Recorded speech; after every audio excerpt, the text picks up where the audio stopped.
کہ اللہ نے ہمیں اسلام جیسی نعمت اور اسلام جیسی دولت سے مالا مال کیا ہے، ہمیں اللہ کے رسول صلی اللہ علیہ وسلم کی سیرت کا پابند بنایا ہے، اور ارشاد باری تعالیٰ ہے کہ لقد کان لکم فی رسول اللہ اسوۃ حسنہ، اے دنیا کے لوگوں سنو، تمہارے لیے محمد رسول اللہ صلی اللہ علیہ وسلم کی زندگی بہترین نمونہ ہے۔ ہم تمام دنیا والوں کے لیے یہ اسلام اللہ تبارک و تعالیٰ کا عظیم الشان پیغام، خوشخبری، رحمت والا، برکتوں والا دین اللہ نے ہمیں عطا فرمایا ہے۔ دنیا کے اندر بہت سارے دین تھے، عیسائیت تھی، یہودیت تھی، اور لوگوں کے اپنے خود ساختہ گڑھے ہوئے دین ہیں، بہت سارے مذاہب ہیں دنیا کے اندر موجود ہیں، لیکن اللہ تبارک و تعالیٰ نے اگر آپ کو اسلام کی دولت سے مالا مال کیا ہے، آپ کو اسلام کی نعمت عطا فرمائی ہے، تو بڑے خوش نصیب ہیں کہ اللہ نے ان تمام جھوٹے اور باطل دینوں میں سے، مذہبوں میں سے اللہ نے اپنے اس دین کا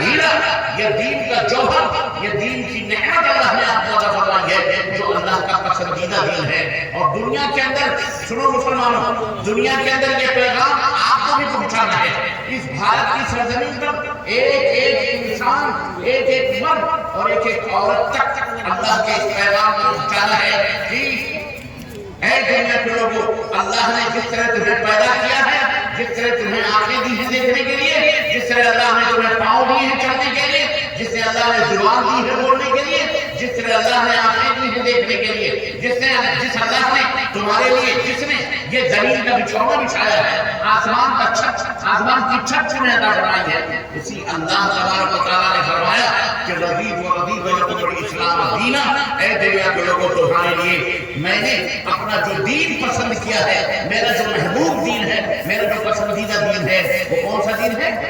بولو، اسلام۔ وَرَضِيتُ لَكُمُ الْإِسْلَامَ دِينًا، اسلام اللہ کا پسندیدہ دین ہے، اللہ کا محبوب دین ہے، اس لیے اے دنیا کے لوگوں اسلام میں داخل ہو رہے ہیں۔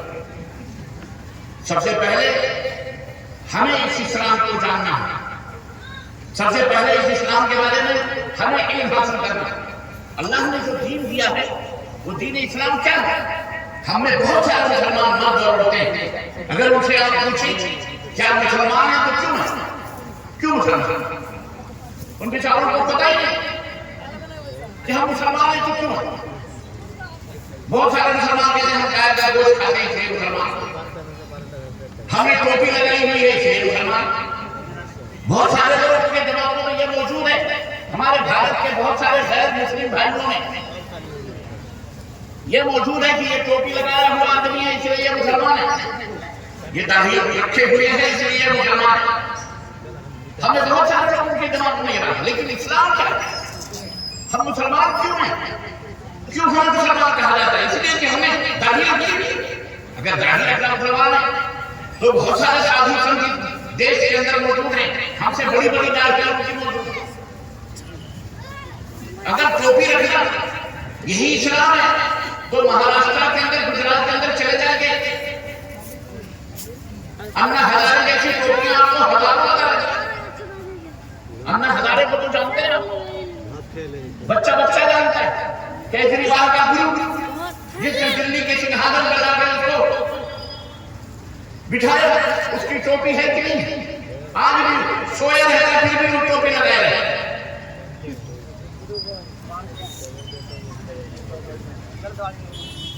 بڑے بڑے غیر مسلم بھی ٹوپی لگائے رہے ہیں، تو کیا ٹوپی لگانے سے ہمیں مسلمان ہوتا ہے؟ کرتا پجامہ پہننے سے بڑے بڑے ٹھاکر چودھری کرتا پجامہ پہنتے ہیں، لنگیاں سب پہنتے ہیں، بازی جانے گرانے تک ٹوپی لگانے سے آدمی مسلمان نہیں ہوتا، داڑھی رکھنے سے مسلمان نہیں ہوتا، شلوار قمیض پہننے سے، کرتا پجامہ پہننے سے آدمی مسلمان نہیں ہوتا۔ یہ سب لوگ پہنتے ہیں، ہوتے ہیں ہر جگہ، ہر ایک اپنا اپنا کلچر ہے، اپنے کہتے ہیں۔ تو مسلمان کون ہے؟ حقیقت میں مسلمان کون ہوتا ہے وہ سمجھنے کی ضرورت ہے۔ یہ سمجھنے کی ضرورت ہے۔ یہ بات اچھی طرح سے جان لیجیے، مسلمان وہ ہے، سنو، آپ سے اگر کوئی پوچھے کیا مسلمان ہیں تو کیوں ہیں؟ تو آپ کا جواب ہونا چاہیے کہ محترم ہم مسلمان اس لیے ہیں کہ ہم ایک اللہ کو تسلیم ہیں، ایک اللہ کو مانتے ہیں۔ میرے ماں باپ بہنوں سے کہوں گا تھوڑی دیر کے لیے خاموشی اختیار کریں۔ میرے نزدیک آدمی قلیل ہو کثیر ہو زیادہ ہو کم ہو اس کی کوئی اہمیت نہیں ہوتی۔ 10 آدمی اللہ کی بات کو سن کر عمل کر لیں، اللہ کی قسم کے دل سے کامیاب ہیں۔ جنہوں نے روپے پیسے جنہوں نے لگائے سب کامیاب ہیں انشاءاللہ۔ غور سے ان باتوں کو سنیے۔ اگر ہندوستان کے اندر آپ کو عزت سے رہنا ہے تو مسلمانوں یہ درس، یہ سبق، یہ لیسن، یہ شکشا اور یہ تعلیم آپ کو سمجھنا پڑے گی، ورنہ اللہ کی قسم مٹا دیے جاؤ، مٹا دیے جاؤ۔ اسلام کے نام و نشان کو مٹا دیا جائے گا، تمہیں بھی مٹا دیا جائے گا۔ آپ مسلمان ہیں کہ کیوں ہیں؟ کون کا ہے مسلمان؟ سنو، ہم مسلمان ہیں اس لیے کہ ہم ایک اللہ کو مانتے ہیں۔ اب کوئی آپ سے پوچھ سکتا ہے اللہ کون ہے؟ اللہ کون؟ اللہ کون ہے؟ آپ کس کو اللہ مانتے ہیں؟ یہ سوال بہت پہلے بھی ہوا تھا۔ سیدنا ابراہیم خلیل اللہ علیہ السلام نے جب ایک اللہ کی عبادت کا نقارہ بدلا تھا اور ایک اللہ کی ایک معبود کی عبادت اور پوجا کا آوازہ بلند کیا جا تو زمانے کے حکمران نے، زمانے کے شہنشاہ نے، اس وقت کے بادشاہ نمرود نے حضرت ابراہیم علیہ السلام کو پوچھا تھا کہ تم کس اللہ کی بات کر رہے ہو؟ تمہارا اللہ کون ہے؟ میں لوگوں کو کھانا کھلاتا ہوں، میں پانی پلاتا ہوں، میں بادشاہ ہوں، میں حکمران ہوں، لوگ میری عبادت کریں اس لیے کہ ان کے دکھ درد کا میں والی ہوں۔ تم کون سے اللہ کی بات کر رہے ہو؟ کون ہے تمہارا اللہ؟ حضرت سیدنا ابراہیم علیہ السلام نے بڑی سادگی سے فرمایا میرا اللہ وہ ہے جو مارتا اور جلاتا ہے۔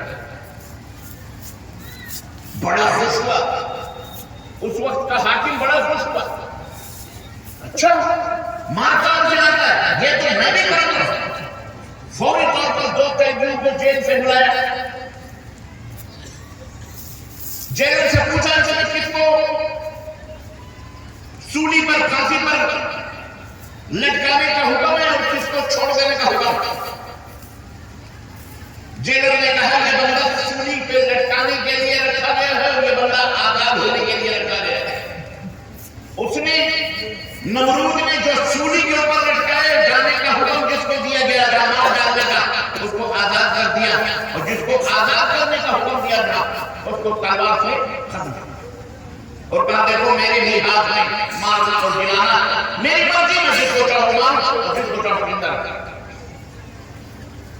سیدنا ابراہیم علیہ السلام نے اس کی حماقت اور اس کی بیوقوفی کے اوپر ضرور مسکرائے ہوں گے، لیکن آپ نے تھوڑی دیر کے لیے موضوع تبدیل کرتے ہوئے فرمایا فَإِنَّ اللَّهَ يَأْتِي بِالشَّمْسِ مِنَ الْمَشْرِقِ فَأْتِ بِهَا مِنَ الْمَغْرِبِ۔ میں اس معبود کی اس کا جواب نہیں دیا کیونکہ یہ حماقت والی بات ہے۔ ہمارے مارتا جلانا یہی ہے کیا آپ کے بس میں جو ہے اس کو مار دو، جس کو چاہو جلا دو، جس کو مار دو، یہ قتل کر دو، یہ مارنا جلانے کی یہی مطلب؟ بولو، بیوقوفی والی بات ہے۔ سیدنا ابراہیم نے اس کی حماقت کا جواب نہ دیتے ہوئے کہا فَإِنَّ اللَّهَ يَأْتِي بِالشَّمْسِ مِنَ الْمَشْرِقِ فَأْتِ بِهَا مِنَ الْمَغْرِبِ۔ میرا اللہ وہ ہے جو پورب سے سورج نکالتا ہے پچھم میں ڈبوتا ہے۔ اگر تو اللہ بننے کی کوشش کر رہا ہے تو تو پچھم سے سورج نکال لے اور پورب میں ڈبو دے، مان لے تو فَبَهْتَ الَّذِي كَفَرَ۔ اللہ فرماتا ہے وہ کافر ہکا بکا رہ گیا. جب یہ دلیل ہکا بکا رہ گیا, یہ کس اللہ کی بات ہے؟ وہ ہے اللہ. کون ہے اللہ؟ کون ہے؟ آپ کا جواب کیا ہوگا؟ اللہ وہ ہے جو مشرق سے پورب سے سورج نکالتا ہے اور کہاں ڈبوتا ہے؟ پچھم میں. اور اگر تو جسے اللہ معبود سمجھتا ہے, اگر تیرے معبود کے اندر وہ پاور اور طاقت ہے تو بول اس کو پچھم سے سورج نکال کر پورب میں ڈبو دے. وہ ہے اللہ. ہم اس اللہ کی عبادت کرتے ہیں, ہم اس اللہ کی عبادت نہیں کرتے, ہم اسے معبود نہیں مانتے جس کا کوئی باپ ہے, جس کی اماں ہے. بلکہ ہمارے بھارت میں ایسے معبود بنائے ہوئے ہیں کہ ایک کیا بتاؤں, ایک لڑکا ہے اور اس کے پانچ باپ ہیں. کتنے باپ ہیں؟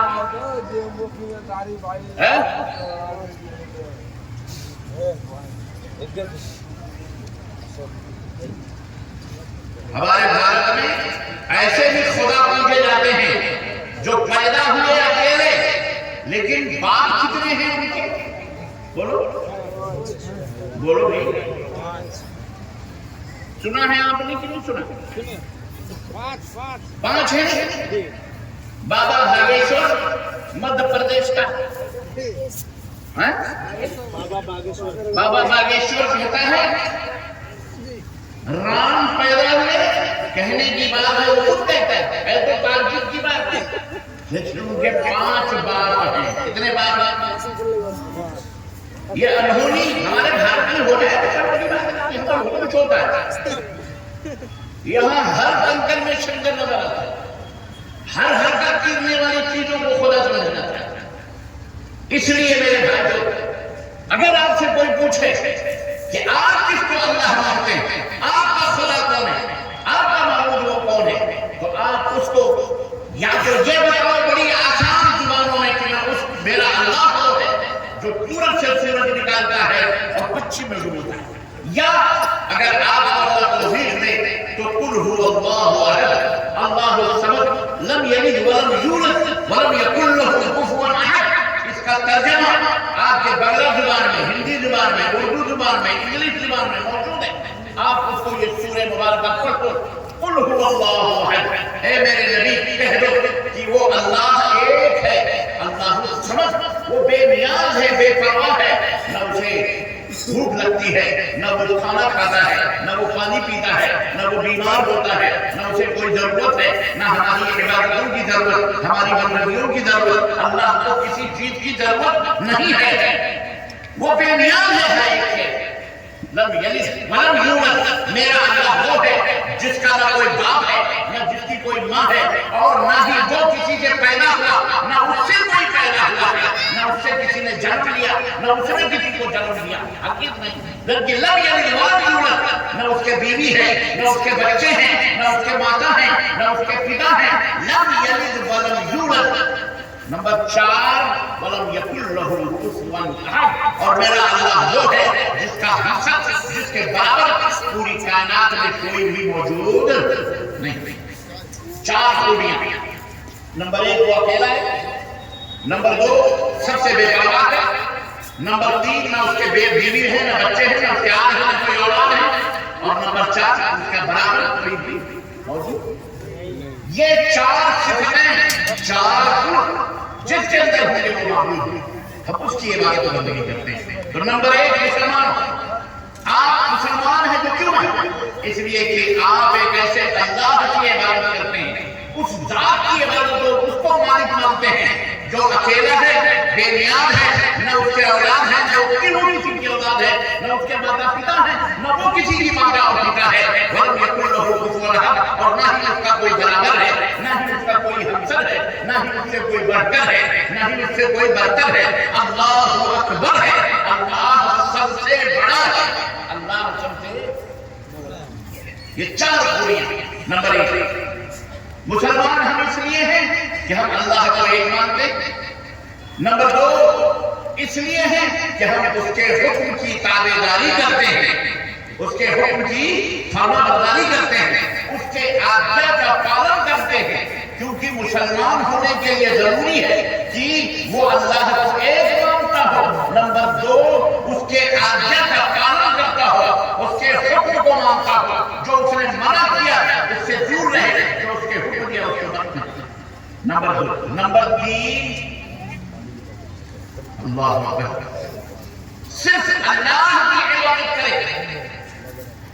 مسلمان وہ ہے جو صرف اس کی عبادت کرے، اللہ کی عبادت کرے، وَلَا يُشْرِكُ بِهِ شَيْئًا، اور اس کے ساتھ کسی کو شریک نہ کرے، وہ ہے مسلمان۔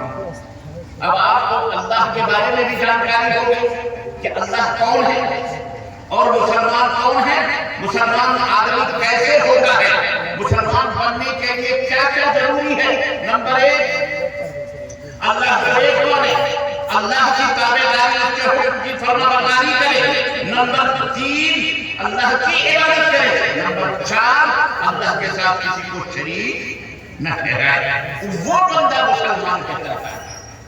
ابتدائی طور پر اس بندے کو کیا کہتے ہیں؟ مسلمان۔